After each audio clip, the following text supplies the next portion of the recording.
तीन बहनों की लालची भाभी। करिश्मा, रेशमा और मनीषा तीन बहनें हैं।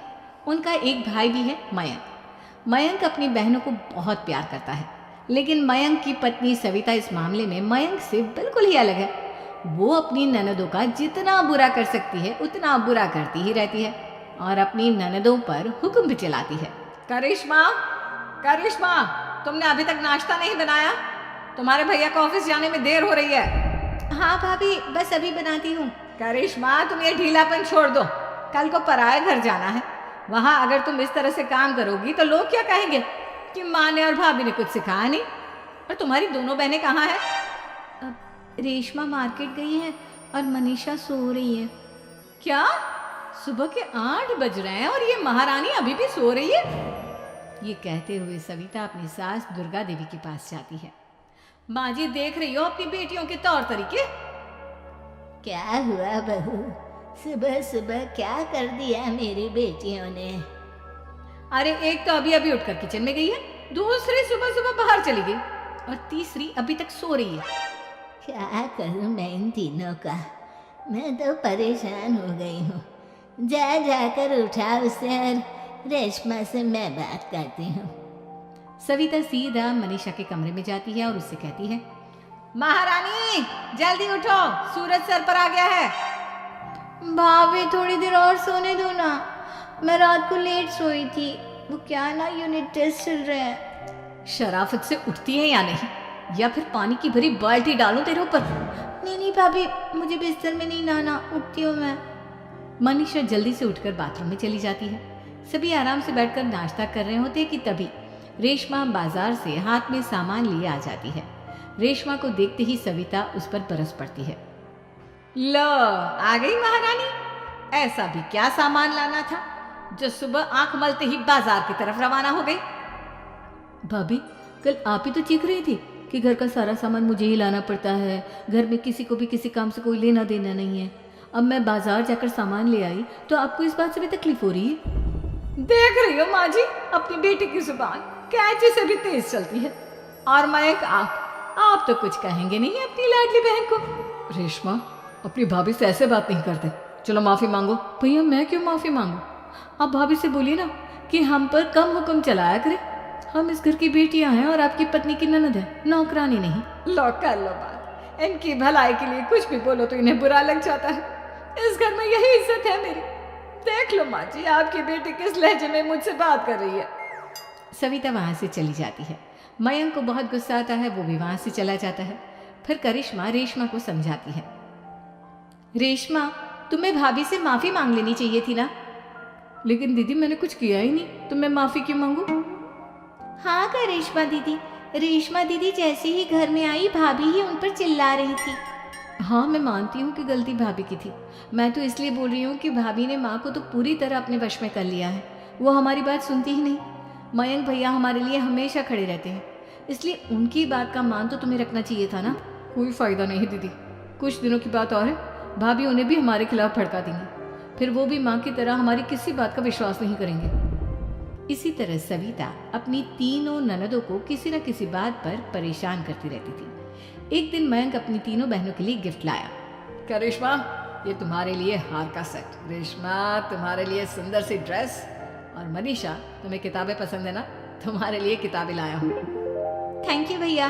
थैंक यू भैया। थैंक यू भैया।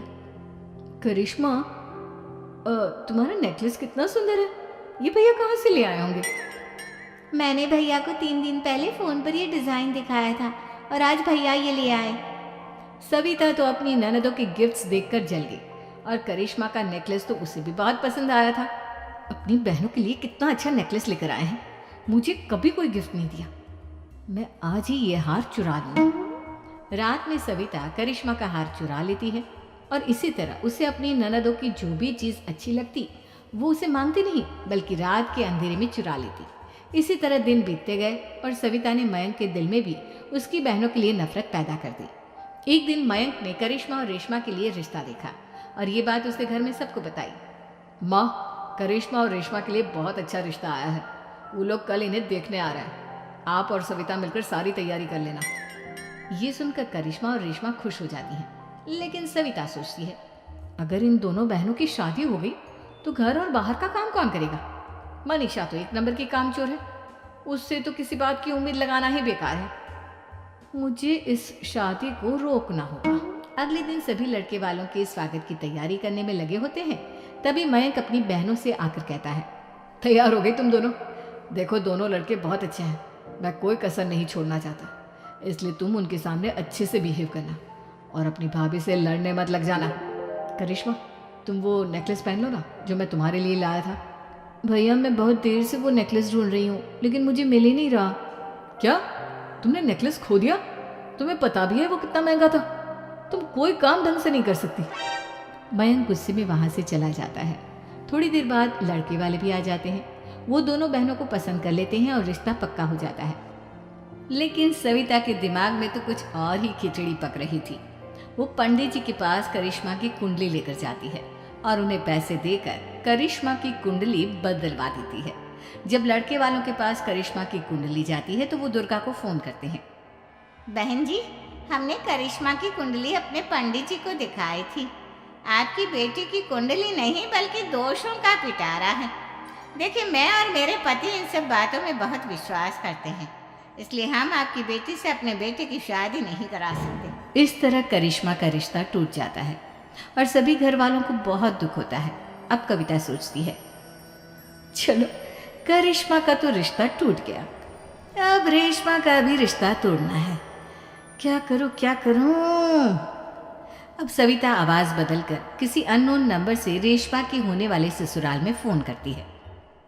हेलो, मैं कौन हूँ कौन नहीं ये आपके लिए जानना जरूरी नहीं। बस इतना सुन लो कि रेशमा का 2 साल से किसी के साथ अफेयर चल रहा है। बस रेशमा का रिश्ता तोड़वाने के लिए सविता का इतना कहना काफी था। अब रेशमा का भी रिश्ता टूट गया। मयंक और दुर्गा देवी ने रेशमा को खूब खरी खोटी सुनाई और उससे बार बार उस लड़के के बारे में पूछने लगी। आप दोनों मुझे क्यों परेशान कर रहे हो? अरे कोई लड़का होगा मेरी लाइफ में तो मैं बताऊंगी ना, जब कोई है ही नहीं तो कहाँ से लाऊं मैं कोई लड़का? तो तेरे होने वाले ससुराल वालों को फोन किसने किया था? माँ मैं नहीं जानती किसने फोन किया था, मैं सच कह रही हूँ। मैं तो पहले ही कह रही थी इसकी लगाम खींच कर रखो, लेकिन मेरी सुनता ही कौन है। आप चुप रहिए भाभी, ये सब आपका ही किया धरा है। अब तीनों बहनों को विश्वास हो जाता है कि ये सब उनकी भाभी ही कर रही है। तीनों बहनें अपनी भाभी को सबक सिखाने के लिए एक वकील कर लेती है और घर में हिस्सा मांगा। देखो भैया, माँ बाप की जायदाद में जितना बेटों का हक होता है उतना ही बेटियों का, इसलिए इस घर के 4 हिस्से होंगे और हमें अपना हिस्सा चाहिए। मैंने तुम्हारे लिए क्या क्या नहीं किया और तुम इस घर में हिस्सा मांग रही हो? भैया, आप और माँ हम बहनों की कोई बात नहीं सुनते हो और भाभी हमारी शादी नहीं होने देगी, क्योंकि उन्हें लगता है कि आप हमारी शादी में ज्यादा पैसा लगाओगे और उन्हें हम जैसी फ्री की नौकरानी कहाँ मिलेगी। तो हम भाभी के साथ तो रह नहीं सकते, हम बहनों को अपना हिस्सा चाहिए। अरे तुम्हें शर्म आनी चाहिए अपनी भाभी पर ऐसा इल्जाम लगाते हुए। वो तुम्हारे बारे में कितना सोचती है। हाँ माँ, भाभी हमारे बारे में बहुत सोचती है, दिन रात बस यही सोचती रहती है कि किस तरह से अपनी तीनों ननदों को परेशान करूं, और कभी मुझे पढ़ने भी नहीं देती। दोनों बहनों का रिश्ता भी तो इन्होंने ही तोड़वाया है और रात में हमारे कमरे में आकर हमारी चीजें भी चुराती हैं। इसी तरह सविता की तीनों ननदें अपनी बात पर अड़ी रही। अब कोर्ट में तारीख भी शुरू हो गई।